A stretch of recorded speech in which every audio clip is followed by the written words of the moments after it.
Here's a story you should probably never listen to alone, because it starts with a rumor that everyone in my town swore was true. They said the Best Buy at Marrowgate Plaza doesn't open for Black Friday. It awakens. And the people who try to be the first inside at midnight come back different, if they come back at all. Lee didn't believe it. She lived for this stuff. The weirder the rumor, the faster she ran toward it. Me. I was the idiot boyfriend who followed her everywhere, even when my stomach screamed that something was wrong. And on this Black Friday, something was very wrong. We got to Best Buy at 11:45. The parking lot was shaking with excitement. Hundreds of people, chanting, laughing, waiting for the big sale. But as we got closer, it felt different. Too quiet, too empty. The store was pitch black inside. No employees, no TVs playing, no lights, nothing. Just the doors wide open, like something wanted us to walk in. At 11:59, the ground vibrated. Lights inside flickered like a heartbeat. The air turned cold as a freezer.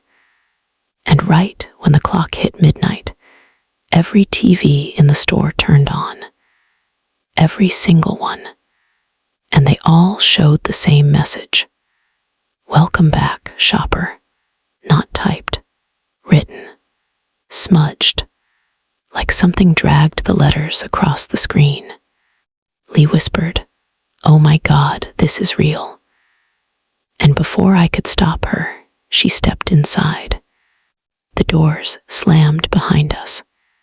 Best Buy didn't look like a store anymore. The aisles were longer, too long, curving into darkness like tunnels. Phones buzzed with messages from numbers that didn't exist.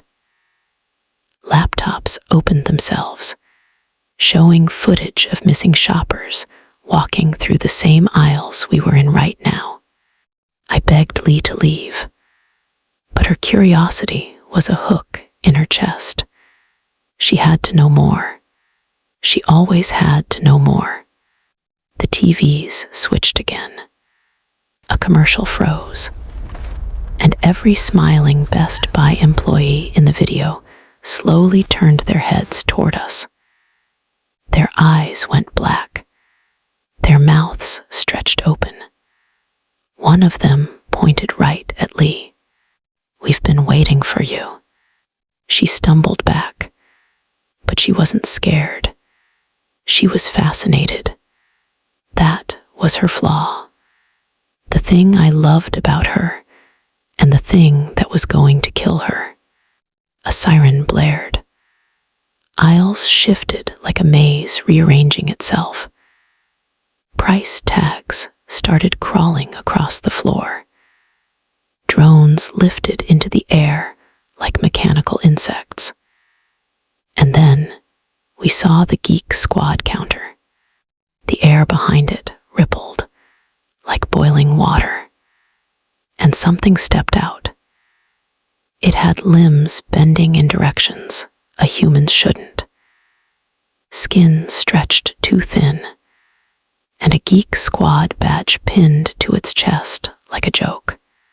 "Need help finding anything tonight," it whispered. I grabbed Lee and ran, but the store wanted her. Screens lit up with twisted versions of the future. Her alone, me gone. Things dragging her deeper inside. She saw it, and she finally panicked.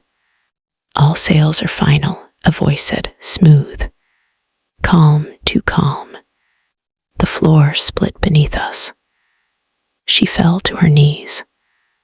I grabbed her hands, pulled with everything I had. The darkness below hummed like a machine alive. Cables and screens wrapped "I'm sorry," she cried.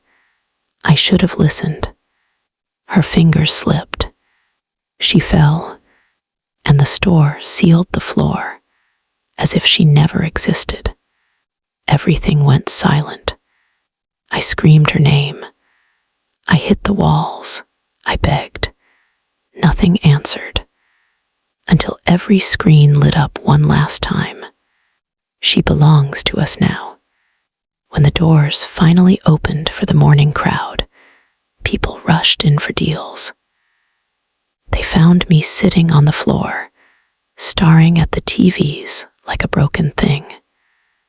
Not talking, not blinking, but behind me, in the reflection of a giant flat screen, her face appeared for just a moment. Quiet, empty, staring out like she was trapped inside the glass. Every Black Friday since, the lights in that Best Buy still pulse like a heartbeat. And if you walk close enough, you can hear someone whisper, "Welcome back, shopper."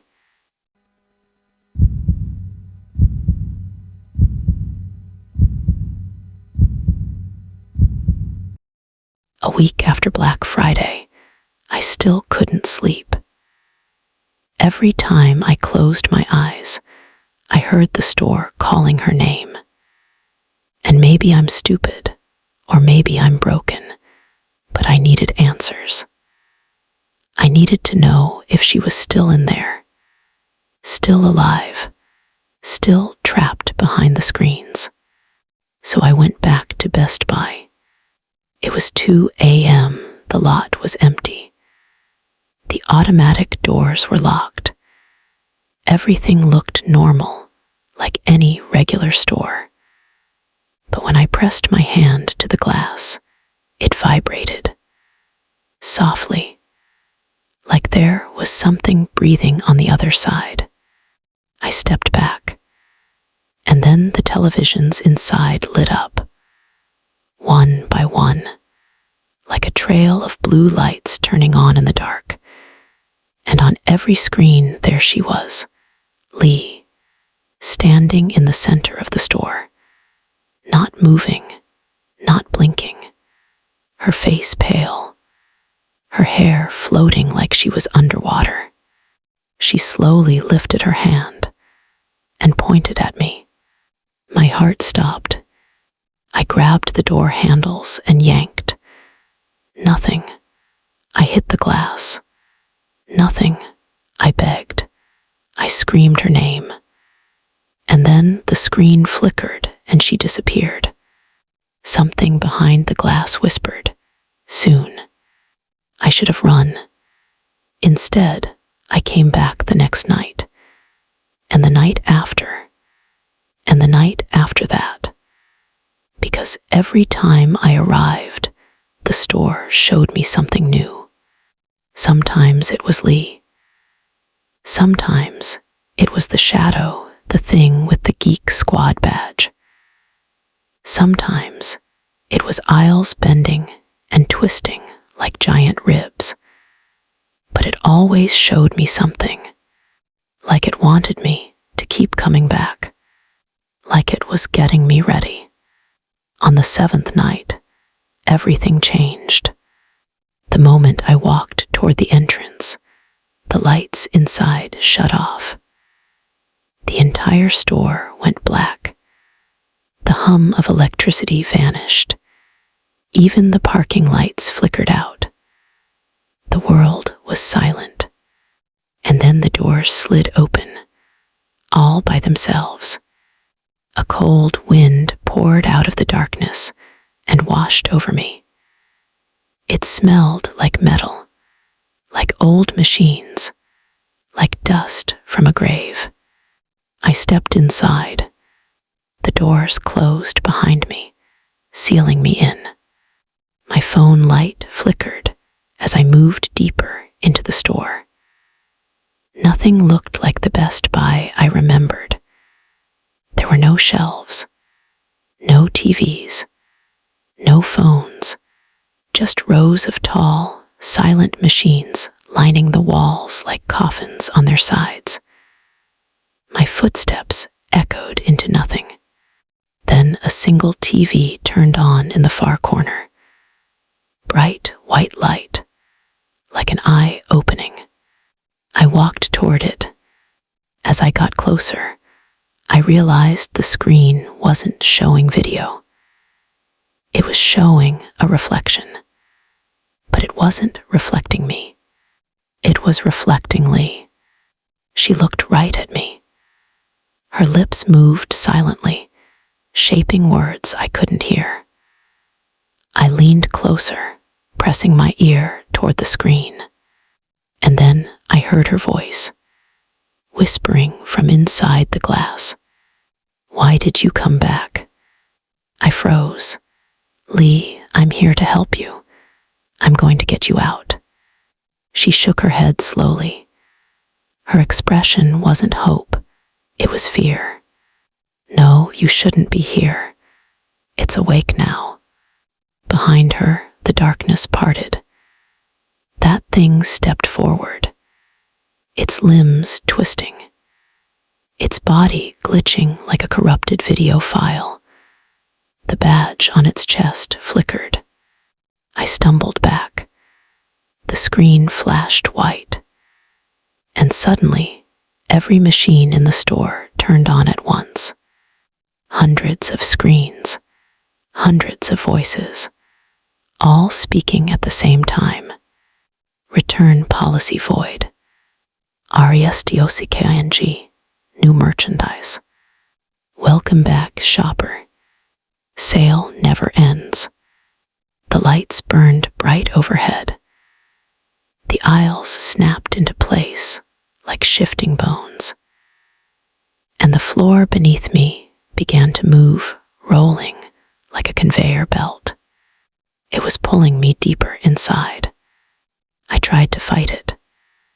Tried to grab onto shelves, displays, anything. But the store wouldn't let me go. The belt dragged me past the TV wall, where every screen showed Lee reaching toward me, crying silently. Dragged me past aisles that stretched into infinity. Dragged me past machines that opened like metal ribs, revealing screens shaped like mouths. I screamed her name, and then the conveyor belt ended at a drop. A straight fall into darkness. Dozens of cables hung down, swaying like tentacles.